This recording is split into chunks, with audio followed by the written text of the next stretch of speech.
நான் மாலினி. இன்னைக்கு ரொம்பவே கிறிஸ்பி அண்ட் டேஸ்டியான பாசிப்பருப்பு முறுக்கு தாங்க பார்க்க போறோம். மாவு அரைச்சு கஷ்டப்படாம வீட்ல இருக்கக்கூடிய இன்ஸ்டன்ட் அரிசி மாவுல சூப்பரா நல்ல மொறுமொறுன்னு கடையில வாங்கி சாப்பிடுற மாதிரி கிறிஸ்பியான பாசிப்பருப்பு முறுக்கு ஈஸியா செஞ்சிடலாங்க. டேஸ்டும் பாத்தீங்கன்னா சூப்பரா செம்மையா இருக்கும். இப்ப ரொம்பவே டேஸ்டி அண்ட் கிறிஸ்பியான இந்த பாசிப்பருப்பு முறுக்க எப்படி செய்யறதுன்னு பாக்கலாங்க. குக்கர்ல அரை கப் அளவு பாசிப்பருப்பு ஆட் பண்ணிக்கலாங்க.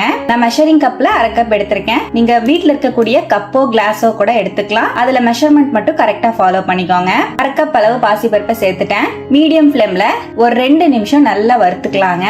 பாசிப்பருப்பை நல்லா வறுத்துட்டேன். ஒரு 2 நிமிஷம் மட்டும் நல்லா வறுத்துக்கலாம். பாருங்க, பாசிப்பருப்பை நீங்க தொட்டு பாத்தீங்கன்னா நல்லா சூடா இருக்கணும். அந்த அளவுக்கு நல்லா வறுத்தா போதும். இப்ப பருப்பு நல்லா வறுபட்டுருச்சுங்க. இப்ப வறுத்த பாசிப்பருப்பை ஒரு 2 வாட்டி நல்லா வாஷ் பண்ணி எடுத்துக்கலாம். பருப்பை நல்லா வாஷ் பண்ணி எடுத்துட்டு வந்துட்டேன். எந்த கப்ல பருப்பு அளந்தமோ அதே கப்ல 2 கப் அளவு தண்ணி சேர்த்துக்கலாம். குக்கர் மூடி போட்டு 3 விசில் விட்டு இறக்கிக்கலாம். நல்லா சாஃப்டா வெந்துரும் பாசிப்பருப்பு. இருக்கட்டும். இன்னொரு பாத்திரத்துல 2 கப் அளவுக்கு அரிசி மாவு சேர்த்துக்கலாங்க. இது நான் வீட்லயே அரைச்ச அரிசி மாவு தான். அரிசி மாவு எப்படி அரைக்கிறதுன்னு வீடியோவும் போட்டிருக்கேங்க. ரொம்ப யூஸ்ஃபுல்லா இருக்கும். வீடியோட லிங்க் டிஸ்கிரிப்ஷன்ல கொடுக்கறேன், செக் பண்ணி பாருங்க. 2 கப் அளவு அரிசி மாவை ஆட் பண்ணிட்டேன். நீங்க கடையில வாங்கின அரிசி மாவு கூட சேர்த்துக்கலாங்க. கொழுக்கட்டை மாவு, இடியாப்ப மாவு எந்த மாவு வேணா யூஸ் பண்ணிக்கலாம். புட்டு மாவு மட்டும் யூஸ் பண்ண வேண்டாம். 1 டேபிள் ஸ்பூன் வெள்ளை எள்ளு சேர்த்துக்கலாங்க. வெள்ளை எள்ளுக்கு பதிலா கருப்பெல்லும் ஆட் பண்ணிக்கலாம். 1 டீஸ்பூன் ஜீரகம் சேர்த்துக்கலாம். அரை டீஸ்பூன் உப்பு சேர்த்துக்கலாம். உப்பு சேர்த்துட்டு நல்லா மிக்ஸ் பண்ணி விட்டுக்கலாங்க மாவோட. இப்ப நல்லா கலந்துட்டேன். இந்த அளவு நல்லா கலந்து விட்டுட்டு இது அப்படியே இருக்கட்டுங்க. இப்ப நம்ம வேக போட்டிருந்த பருப்பும் பாத்தீங்கன்னா நான் 3 விசில் விட்டு இறக்கிட்டேன். நல்லா பூ மாதிரி வெந்திருக்கு பாருங்க. பருப்பு நல்லா சாஃப்டா இருக்கு. இப்ப வெந்து பருப்பு நல்லா ஆறி வரட்டும். இதை அப்படியே மிக்ஸி ஜாருக்கு மாத்தி நம்ம அரைச்சு எடுக்கணும். பருப்பை நல்லா ரூம் டெம்பரேச்சர் வர அளவுக்கு ஆற விட்டுட்டேன். வெந்து வந்த பருப்பை மிக்ஸி ஜாருக்கு மாத்திக்கலாம். தண்ணி எல்லாம் எதுவும் அடிக்கணும்னு அவசியம் கிடையாதுங்க. நம்ம அளவா 2 கப் அளவு தான் தண்ணி சேர்த்திருக்கோம். அதனால எக்ஸஸா தண்ணி இருக்காது. சப்போஸ் உங்களுக்கு எக்ஸஸா தண்ணி இருக்கிற மாதிரி இருந்துச்சுன்னா நீங்க அந்த தண்ணியை மட்டும் இருத்துட்டு பருப்பை மட்டும் சேர்த்துக்கோங்க மிக்ஸில. இப்ப பருப்பை நான் சேர்த்துட்டேன். நல்லா ஸ்மூத்தா அரைச்சு எடுத்துட்டு வந்துடலாம். சூடா அரைச்சிடாதீங்க. சூடா இருந்துச்சுன்னா தெரிச்சிரும். நல்லா ஆறுனதுக்கு அப்புறமா அரைச்சு எடுத்துக்கோங்க. பாருங்க, பருப்பை நல்லா மையா அரைச்சிட்டேன். நல்லா ஸ்மூத்தா அரைச்சுக்கோங்க. இப்ப அரைச்ச பாசி பருப்பை நம்ம கலந்து வச்சிருக்கிற அரிசி மாவோட கொஞ்சம் கொஞ்சமா மிக்ஸ் பண்ணி நல்லா கலந்து எடுத்துக்கலாங்க. நல்லா சாஃப்டா ஒரு சப்பாத்தி மாவு மாதிரி பிசைஞ்சுக்கலாம். இப்ப நான் கொஞ்சம் கொஞ்சமா சேர்த்து நல்லா மிக்ஸ் பண்ணி விட்டுக்கிறேன். பாருங்க, பாசிப்பருப்பை கொஞ்சம் கொஞ்சமா சேர்த்து நல்லா மிக்ஸ் பண்ணிட்டேன். இப்ப நம்ம அரைச்ச முழு பாசிப்பருப்பு மாவையுமே நான் அரிசி மாவோட சேர்த்துட்டேங்க. இப்ப நல்லா பிசைஞ்சு விட்டுக்கலாம். இப்ப இதோடவே 1 டேபிள் ஸ்பூன் ரூம் டெம்பரேச்சர்ல இருக்கிற மாதிரி பட்டர் ஆட் பண்ணிக்கலாங்க.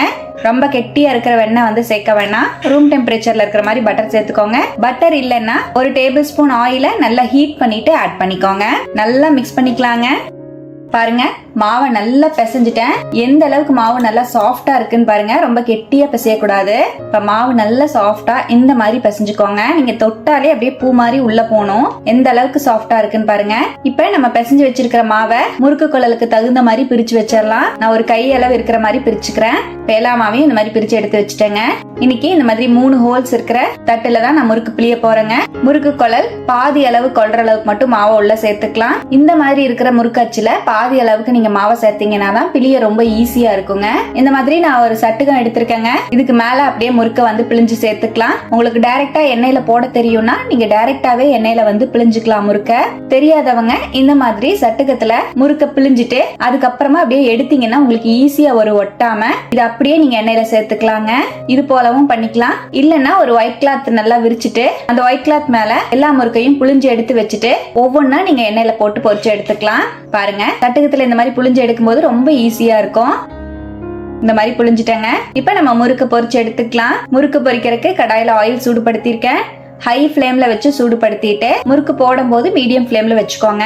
இப்ப ஆயில் நல்லா சூடா இருக்கு. கொஞ்சமா மாவு சேர்த்து பார்க்கலாம். பாருங்க, நல்லா போட்டோன்னா பொரிஞ்சு மேல வருது. இப்ப நம்ம ஒரு முறுக்கு ஆட் பண்ணிக்கலாங்க. முறுக்கு சேர்த்துட்டு உடனே டச் பண்ணி விடாதீங்க. ஒரு 2 செகண்ட் கழிச்சு மெதுவா திருப்பி விட்டு ஃப்ரை பண்ணிக்கலாம். பாருங்க, திருப்பி விட்டுக்கிறேன். ரொம்பவே கிறிஸ்பியா இருக்குங்க இந்த முறுக்கு. அவ்வளவுதான். 2 சைடும் நல்லா செவந்து ஆயிலோட சலசலப்பெல்லாம் நல்லா அடங்கினதுக்கு அப்புறம் வெளியே எடுத்துக்கலாம். ரொம்பவே டேஸ்டி அண்ட் கிறிஸ்பியான பாசிப்பருப்பு முறுக்கு சூப்பரா ரெடி ஆயிடுச்சு.